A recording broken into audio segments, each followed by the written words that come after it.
सुप्रभात बच्चों। आज हम एक कहानी को डिस्कस करने वाले हैं। उस कहानी का नाम है घटोत्कच पुत्र बर्बरीक। वैसे तो आपने कहीं कहीं कहानियाँ सुनी होंगी, जैसे कि रामायण के बारे में, महाभारत के बारे में, परंतु आज हम एक स्पेसिफिक इंसान के बारे में बात करेंगे जो कि है घटोत्कच पुत्र बर्बरीक, जिन्हें आज हम खाटू श्याम जी के नाम से जानते हैं। आज हम घटोत्कच पुत्र बर्बरीक के बारे में बात करेंगे। तो जैसा कि आप जानते हैं, घटोत्कच जो है वो भीम का पुत्र है और घटोत्कच का पुत्र है बर्बरीक। एक छोटे से किस्से के साथ मैं कहानी आपको सुनाऊंगी। तो जब बर्बरीक का जन्म हुआ तो भगवान कृष्ण ने हिडिंबा मतलब जो बर्बरीक की दादी जी थी उनसे बोला कि तुम इस बच्चे को तुम इस पुत्र को संभालोगी और इसे संस्कार सिखाओगी, इसे धर्म सिखाओगी कि कैसे धर्म के मार्ग में चले। ये सब जिम्मेदारी कृष्ण जी ने उसकी दादी जी हिडिंबा को सौंपी थी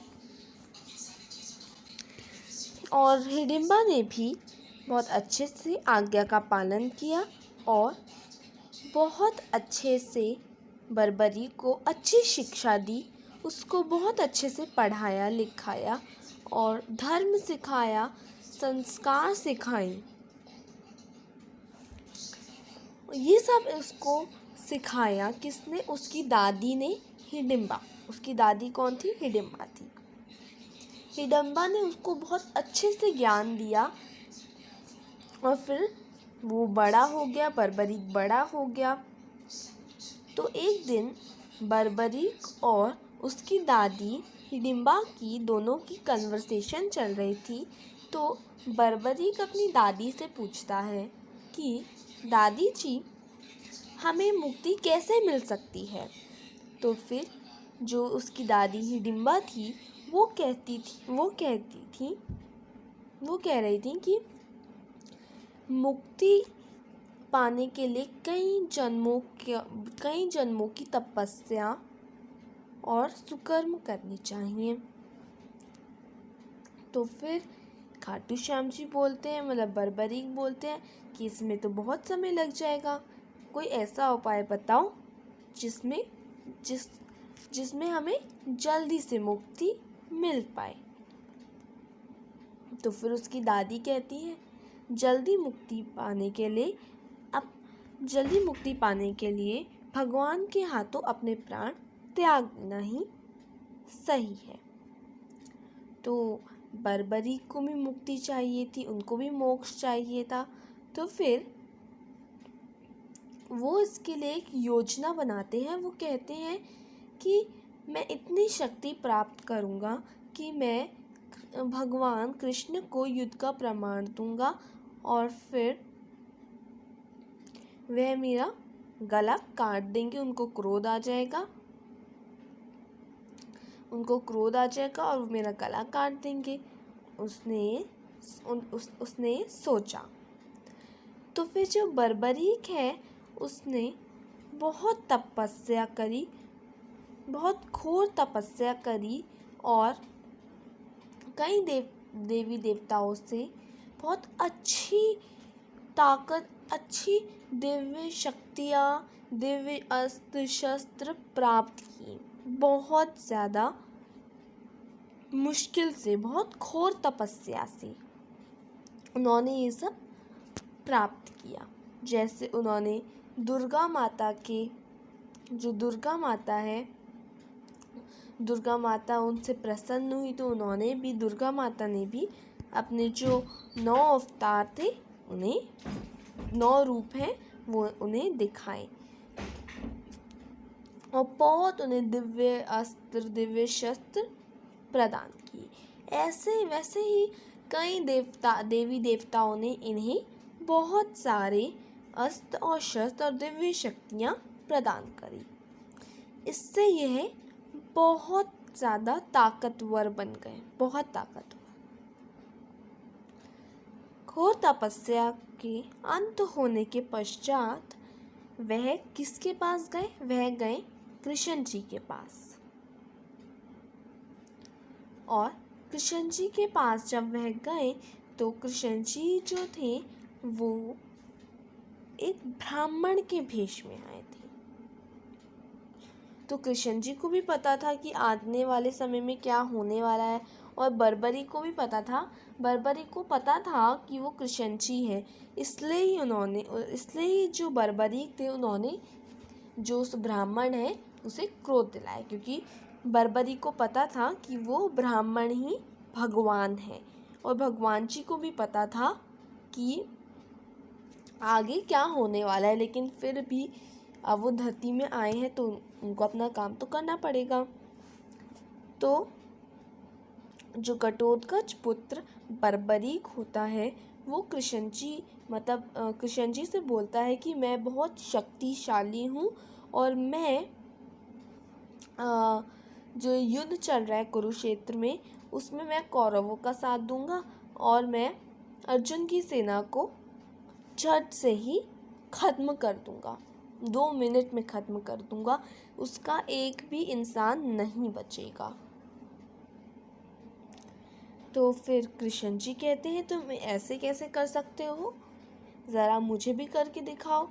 तो फिर जो घटोत्कच पुत्र बर्बरीक होता है वो एक पेड़ को देखता है और वो कहता है इस पेड़ की मैं सिर्फ एक तीर मारूंगा और इस पेड़ की सारी पत्तियां नष्ट हो जाएंगी। वह ऐसा ही करते हैं। तो जब वो जो अपना अस्त्र है, जो अपना तीर है वो मार रहे होते हैं, तभी जो कृष्ण जी होते हैं वो एक पत्ता अपने पैरों के नीचे दबा लेते हैं।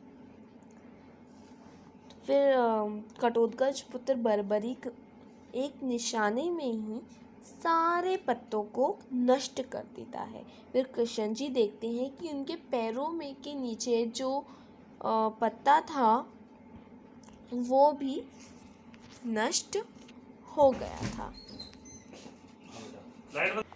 कृष्ण जी को काफ़ी ताज्जुब होता है कि एक ही निशाने में ये सब कुछ उड़ा सकता है, सब कुछ नष्ट कर सकता है। तो जो बर्बरीक थे उन्होंने कृष्ण जी को क्रोध दिलाने की बहुत अच्छी योजना बनाई थी। तो वो कहते हैं कि मैं कौरवों का साथ दूंगा और मैं पूरी सेना को अर्जुन की सेना को पूरी तरह से नष्ट कर दूंगा। यही सब सुन के कृष्ण जी को बहुत ज़्यादा क्रोध आ गया, और फिर कृष्ण जी अपने असली रूप में आ गए और उन्होंने अपना सुदर्शन चक्र चलाया और फिर जो बर्बरीक है उसका सर काट दिया, उसका सर नष्ट कर दिया, बर्बरीक का सर नष्ट कर दिया, पूरा का पूरा धड़ से अलग कर दिया। तो धड़ से अलग कर दिया। और फिर जो बर्बरीक का सिर था वो उसको काफ़ी खुशी हुई कि भगवान ने मेरा अंत कर दिया, अब मुझे मुक्ति मिल जाएगी। तो फिर भगवान जी कहते हैं लेकिन तुमने ऐसा क्यों किया? तो फिर जो बर्बरीक है वो बताते हैं कि मैंने ऐसा इसलिए किया क्योंकि मुझे आपके यहाँ तो मरना था और मुझे मुक्ति पानी थी। और वो पूछते हैं कि मुझसे कोई गलती तो नहीं हुई? तो फिर कृष्ण जी बोलते हैं नहीं, तुमसे कोई गलती नहीं हुई क्योंकि मुझे पहले से सब कुछ पता था और तुम मुक्ति पाने के लायक हो, इसलिए मैं तुम्हें मुक्ति प्रदान करता हूँ। और ऐसी भी मान्यता है कि कृष्ण जी ने कृष्ण जी ने उसे एक मौका दिया था ताकि वो कुछ दिनों तक जो महाभारत युद्ध है वो उसे देख सकता है। महाभारत युद्ध के अंत के बाद उसकी भी वो मोक्ष में चला जाएगा, मतलब उसको मुक्ति मिल जाएगी। ऐसा कृष्ण जी ने भी उसे वरदान दिया था। तो फिर उसने पूरा महाभारत युद्ध देखा और फिर उसने मुक्ति पा ली, उसने मोक्ष पा लिया। और अभी भी माना जाता है कि जो बर्बरी का कटा हुआ सर है उसे मंदिर में रखा जाता है। तो ये थी बर्बरी की कहानी, जिसे अब हम खाटू श्याम जी के नाम से जानते हैं। ऐसी भी मान्यता है कि जो हम खाटू श्याम जी से मानते हैं, खाटू श्याम जी हमें वो दे देते हैं। तो आपका बहुत बहुत शुक्रिया हमारे चैनल में जुड़ने के लिए। धन्यवाद।